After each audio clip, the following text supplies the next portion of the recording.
A Desejada das Gentes, de Machado de Assis. Fonte: Assis, Machado de, obra completa, Rio de Janeiro, Nova Aguilar 1994, v.i. Texto proveniente de A Biblioteca Virtual do Estudante Brasileiro, a Escola do Futuro da Universidade de São Paulo. Permitido o uso apenas para fins educacionais. Texto base digitalizado por Núcleo de Pesquisas em Informática, Literatura e Linguística. Este material pode ser redistribuído livremente, desde que não seja alterado, e que as informações acima sejam mantidas. Para maiores informações, escreva para bibvirt@futurouspbr. Estamos em busca de patrocinadores e voluntários para nos ajudar a manter este projeto. Se você quer ajudar de alguma forma, mande um e-mail para bibvirt@futurouspbr, e saiba como isso é possível. A Desejada das Gentes. Ah, conselheiro, aí começa a falar em verso. Todos os homens devem ter uma lira no coração, ou não sejam homens, que a lira ressoe a toda hora, nem por qualquer motivo, não o digo eu, mas de longe em longe, e por algumas reminiscências particulares. Sabe por que é que lhe pareço poeta, apesar das ordenações do reino e dos cabelos grisalhos? É porque vamos por esta glória adiante, costeando aqui a Secretaria de Estrangeiros. Lá está o outeiro célebre, adiante a uma casa. Vamos andando. Vamos, divina quintilha. Todas essas caras que aí passam são outras, mas falam-me daquele tempo, como se fossem as mesmas de outrora. É a lira que ressoa, e a imaginação faz o resto, divina quintilha. Chamava-se Quintilha, conheci de vista, quando andava na escola de medicina, uma linda moça com esse nome. Diziam que era a mais bela da cidade. Há de ser a mesma, porque tinha essa fama, magra e alta. Isso, que fim levou? Morreu em 1859, 20 de abril. Nunca me há de esquecer esse dia. Vou contar-lhe um caso interessante para mim, e creio que também para o senhor. Olhe, a casa era aquela. Morava com um tio, chefe de esquadra reformado. Tinha outra casa no Cosme Velho. Quando conheci Quintilha, que idade pensa que teria, quando a conheci? Se foi em 1855. Em 1855. Devia ter 20 anos. Tinha 30. 30 anos. Não os parecia, nem era nenhuma inimiga que lhe dava essa idade. Ela própria a confessava e até com afetação. Ao contrário, uma de suas amigas afirmava que Quintilha não passava dos 27, mas como ambas tinham nascido no mesmo dia, dizia isso para diminuir-se a si própria.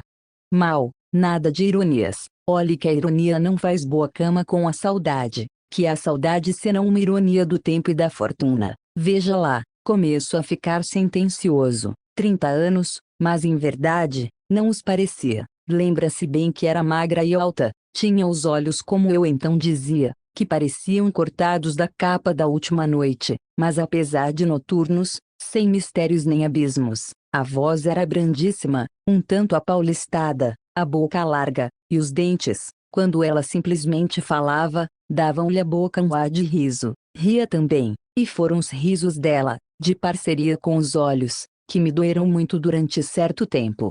Mas se os olhos não tinham mistérios, tanto não os tinham que cheguei ao ponto de supor que eram as portas abertas do castelo, e o riso clarim que chamava os cavaleiros. Já a conhecíamos, eu e o meu companheiro de escritório, o João Nóbrega, ambos principiantes na advocacia, íntimos como ninguém mais, mas nunca nos lembrou namorá-la. Ela andava então no galarim, era bela, rica, elegante, e da primeira roda, mas um dia, no antigo teatro provisório entre dois atos dos puritanos, estando eu num corredor, ouvi um grupo de moços que falavam dela, como de uma fortaleza inexpugnável. Dois confessaram haver tentado alguma coisa, mas sem fruto, e todos pasmavam do celibato da moça que lhes parecia sem explicação, e chalaceavam. Um dizia que era promessa até ver se engordava primeiro, outro que estava esperando a segunda mocidade do tio para casar com ele, outro que provavelmente ia encomendar algum anjo ao porteiro do céu,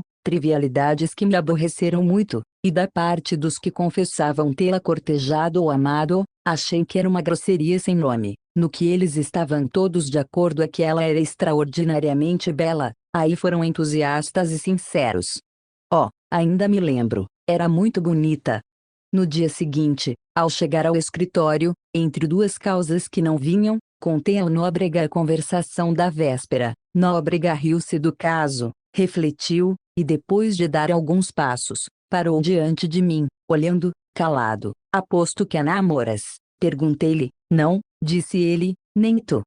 Pois lembrou-me uma coisa, vamos tentar o assalto à fortaleza, que perdemos com isso. Nada, ou ela nos põe na rua, e já podemos esperá-lo, ou aceita um de nós, e tanto melhor para o outro que verá o seu amigo feliz. Estás falando sério? Muito sério. Nóbrega acrescentou que não era só a beleza dela que a fazia atraente. Note que ele tinha a presunção de ser espírito prático, mas era principalmente um sonhador que vivia lendo e construindo aparelhos sociais e políticos. Segundo ele, os tais rapazes do teatro evitavam falar dos bens da moça, que era um dos feitiços dela, e uma das causas prováveis da desconsolação de uns e dos sarcasmos de todos. E dizia-me, escuta, nem divinizar o dinheiro, nem também bani-lo, não vamos crer que ele dá tudo, mas reconheçamos que dá alguma coisa e até muita coisa, este relógio, por exemplo, combatamos pela nossa quintilha, minha ou tua, mas provavelmente minha,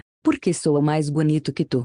Conselheiro, a confissão é grave, foi assim brincando, cheirando ainda aos bancos da academia, que nos metemos em negócio de tanta ponderação, que podia acabar em nada, mas deu muito de si. Era um começo estouvado, quase um passatempo de crianças, sem a nota da sinceridade, mas o homem põe a espécie e dispõe. Conhecíamo-la, posto não tivéssemos encontros frequentes. Uma vez que nos dispusemos a uma ação comum, entrou um elemento novo na nossa vida, e dentro de um mês estávamos brigados.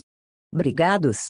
Ou quase, não tínhamos contado com ela, que nos enfeitiçou a ambos, violentamente. Em algumas semanas já pouco falávamos de quintilha, e com indiferença, tratávamos de enganar um ao outro e dissimular o que sentíamos. Foi assim que as nossas relações se dissolveram, no fim de 6 meses, sem ódio, nem luta, nem demonstração externa, porque ainda nos falávamos, onde o acaso nos reunia, mas já então tínhamos banca separada. Começo a ver uma pontinha do drama.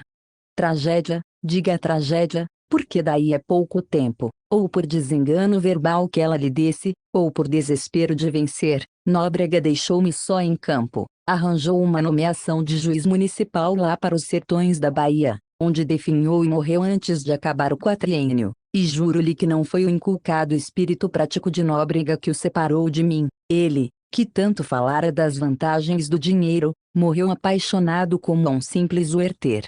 Menos a pistola. Também o veneno mata, e o amor de quintilha podia dizer-se alguma coisa parecido com isso, foi o que matou, e o que ainda hoje me dói. Mas, vejo pelo seu dito que eu estou aborrecendo. Pelo amor de Deus, juro-lhe que não, foi uma graçola que me escapou. Vamos adiante, conselheiro, ficou só em campo.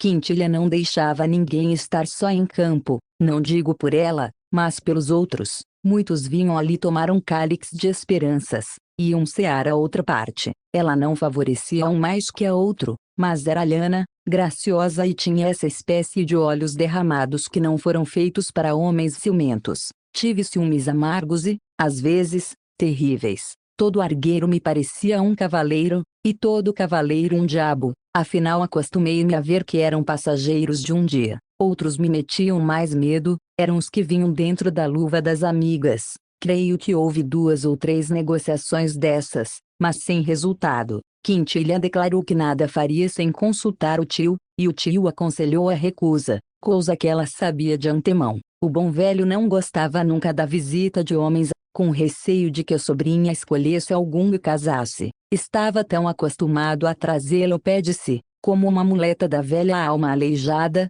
que temia perdê-la inteiramente. Não seria essa a causa da isenção sistemática da moça? Vai ver que não. Oh, que noto é que o senhor era mais teimoso que os outros. Ponto. Iludido, a princípio, porque no meio de tantas candidaturas mologradas, Quintilha preferia-me a todos os outros homens. e conversava comigo mais largamente e mais intimamente, a tal ponto que chegou a correr que nos casávamos. Mas conversavam de quê? De tudo que ela não conversava com os outros, e era de fazer pasmar que uma pessoa tão amiga de bailes e passeios, de valsar e rir, fosse comigo tão severa e grave, tão diferente do que costumava ou parecia ser. A razão é clara, achava a sua conversação menos insossa que a dos outros homens e, obrigado, era a mais profunda causa da diferença, e a diferença ia se acentuando com os tempos. Quando a vida cá embaixo a aborrecia muito, ia para o Cosme Velho, e ali as nossas conversações eram mais frequentes e compridas. Não lhe posso dizer, nem o senhor compreenderia nada, o que foram as horas que ali passei, incorporando na minha vida toda a vida que jorrava dela. Muitas vezes quis dizer-lhe o que sentia, mas as palavras tinham medo e ficavam no coração. Escrevi cartas sobre cartas, todas me pareciam frias, difusas, ou inchadas de estilo. Demais, ela não dava ensejo a nada, tinha um ar de velha amiga. No princípio de 1857 adoeceu meu pai em Itaboraí. Corri a vê-lo, achei-o moribundo. Este fato reteve-me fora da corte uns 4 meses. Voltei pelos fins de maio. Quintilha recebeu-me triste da minha tristeza, e vi claramente que o meu luto passara aos olhos dela. Mas que era isso senão o amor?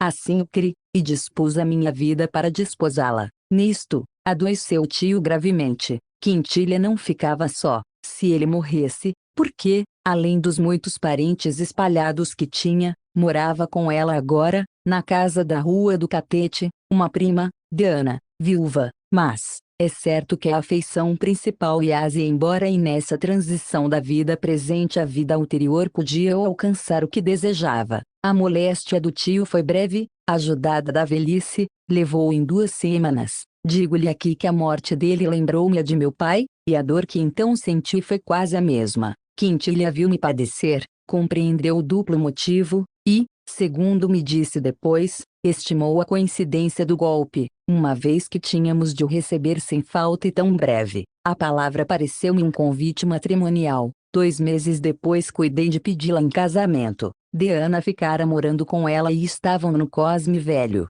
Fui ali, achei-as juntas no terraço, que ficava perto da montanha. Eram 4 horas da tarde de um domingo. Diana, que nos presumia namorados, deixou-nos o campo livre. Enfim, no terraço, lugar solitário, e posso dizer agreste, proferi a primeira palavra. O meu plano era justamente precipitar tudo, com medo de que, 5 minutos de conversa me tirassem as forças. Ainda assim, não sabe o que me custou. Custaria menos uma batalha, e juro-lhe que não nasci para guerras, mas aquela mulher magrinha e delicada impunha-se-me, como nenhuma outra, antes e depois. É então.